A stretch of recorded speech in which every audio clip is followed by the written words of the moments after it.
안녕하세요, 여러분. 오늘은 많은 분들이 궁금해하실 주제, 바로 한국과 일본의 의료 시스템 비교에 대해 이야기해보겠습니다. 두 나라 모두 선진국이며 국민들의 건강을 책임지는 나름의 체계를 갖추고 있지만 실제로는 꽤 많은 차이점이 존재합니다. 특히 병원 접근성, 진료비, 보험 시스템 등은 서로 다른 철학을 바탕으로 운영되고 있는데요. 지금부터 자세히 알아보겠습니다. 1. 병원 접근성. 한국은 빠르고 일본은 느리다. 한국에서는 몸이 아프면 바로 병원에 갈 수 있습니다. 동네 의원부터 대학병원까지 선택지도 많고 예약 없이 가는 경우도 흔하죠. 특히 대형 병원 외래 진료도 비교적 쉽게 접근할 수 있는 것이 한국의 특징입니다. 반면 일본은 조금 다릅니다. 우선 동네 의원을 먼저 방문해야 하며 이후 전문 진료가 필요하다고 판단되면 소개장을 받아 대학병원이나 종합병원으로 이동합니다. 이런 시스템은 환자의 쏠림 현상을 막고 1차 진료 기관의 역할을 강화하려는 목적이 있습니다.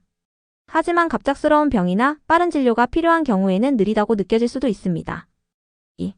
진료비. 한국이 더 저렴할까? 한국은 국민건강보험이 잘 갖춰져 있어 진료비 부담이 상대적으로 낮은 편입니다. 예를 들어 동네 내과에서 진료를 받으면 의사 상담 처방전 포함해서 5,000원에서 만원 내외입니다.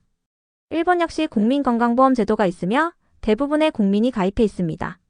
하지만 진료비는 한국보다 조금 더 비싼 편입니다. 초진의 경우 보통 2,000엔, 하나 약 18,000원 정도이며 여기에 약값이 별도로 추가됩니다. 또한 일본은 현금 결제 문화가 남아있어 병원에서도 카드 대신 현금을 요구하는 경우도 적지 않습니다. 한국은 대부분 카드 사용이 가능하다는 점도 편리함에서 차이를 보입니다. 3. 건강보험 시스템. 한국은 단일 건강보험 체계입니다.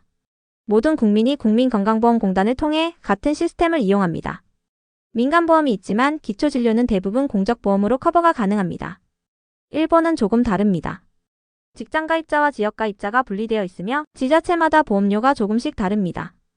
또한 연령에 따라 부담률이 다르고 병원마다 받는 금액도 차이가 날 수 있습니다. 그래도 두 나라 모두 보험 적용 시 본인 부담금은 30% 정도로 비슷한 수준입니다. 4. 약 처방 방식. 한국은 병원에서 진료를 받고 처방전을 받은 뒤 근처 약국에서 약을 구매하는 방식입니다. 최근에는 처방약뿐 아니라 일반 의약품도 다양한 약국에서 쉽게 구입할 수 있습니다. 일본도 비슷한 시스템이지만 의사의 처방이 없으면 구매할 수 없는 약이 더 많고 약국의 선택폭이 비교적 좁습니다. 또한 약 포장이 소량 단위로 나뉘어 있어 가격 대비 만족도가 낮다는 의견도 있습니다. 응급실과 긴급진료. 한국의 응급실은 24시간 운영되고 대형 병원일수록 긴급 환자 수용이 비교적 빠릅니다. 다만 최근엔 응급실 과밀화로 대기시간이 길어지는 경우도 많습니다. 일본의 경우 야간 진료나 응급진료 시스템이 제한적입니다.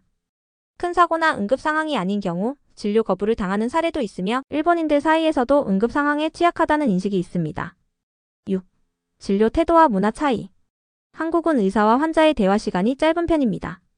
많은 환자를 빠르게 소화해야 하므로 효율적이지만 다소 딱딱하고 기계적이라는 인상도 줄 수 있습니다. 반면 일본은 상담 시간이 길고 환자 배려가 많다는 인식이 있습니다. 의사가 꼼꼼하게 설명하고 환자의 말을 오래 듣는 경우가 많습니다. 하지만 그만큼 대기 시간도 길고 진료 예약이 어려울 수 있습니다. 한국과 일본 모두 장점과 단점을 갖고 있는 의료 시스템을 운영하고 있습니다. 한국은 빠르고 저렴한 접근성이 장점이라면 일본은 체계적인 1차 진료와 친절한 상담이 인상적입니다. 결국 어떤 시스템이 더 좋다기보다는 각 나라의 문화와 정책에 따라 서로 다른 방식으로 운영되고 있는 것이죠. 지금까지 한국과 일본의 의료 시스템을 비교해봤습니다. 이런 비교 콘텐츠가 유익하셨다면 좋아요와 구독, 알림 설정 부탁드릴게요.